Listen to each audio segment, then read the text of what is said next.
tokios ir mintis. Nenorim sezoną rytoj pabaigti ir viskas. Daug labai negalvojam ir kabinsimės, kol dar yra šansas ir viskas. Kokios gali būti rytoj jūsų stipriosios pusės prieš Žalgirį? Stipriosios pusės tokios ir gali būti, kad žaidžiam namie visų pirma. Visi kiti taktiniai dalykai tai bus matomi varžybų. Tai, kad namie žaidžiam, savus ir gali akivaizdu. Kaip matom, tą sezoną tikrai mums labai padeda. Dabar atsiliekate 0-3, tas psichologinis spaudimas labai jaučiasi, labai didelis. Tai jis yra, žinant, kad jeigu pralaimi rytoj baigėsi sezonas, tai žinoma jis yra, bet iš kitos pusės, kaip sakyti, sakau, išeisi į aikštelę ir viskas, negalvosi, kad turėsi laimėti varžybas. Kiekvienas varžybas, vienas varžybas ir paskui kitos varžybas.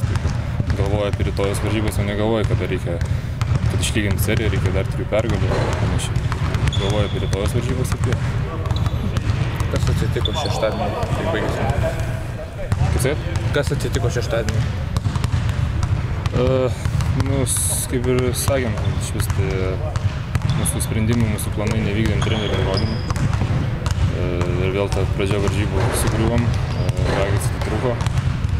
Ir tas jau tokios varžybos gavosi, kad dar stengiamės kabintis, bet ir nieko nesigavo. Pradžią labai blogai sužaidėm, nedarėm tiesiog to, ką buvom suplanavę. Žalgiris vertina Lietuvos Ryto stipriąją pusę kaip gynėjai. Jaučia tą spaudimą, gal kaip didesnį gynėjų grandinį? Ne, apie tos spaudimus tai iš vis, ką tu gali jausti. Ten vertinamas taip ar ne, tiesiog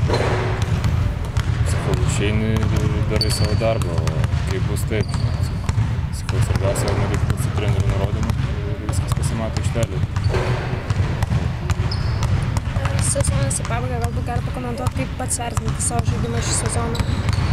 Aš visą laiką sakydavau, labai sunku vertinti, kai komandai blogai sekasi arba pralaimėti varžybų asmeniškai savo žaidimą. Taip, kad sezonas buvo labai banguotas, tai aš asmeniškai savo pasirodymą vertinau. Buvo gerų epizodų, buvo blogų labai.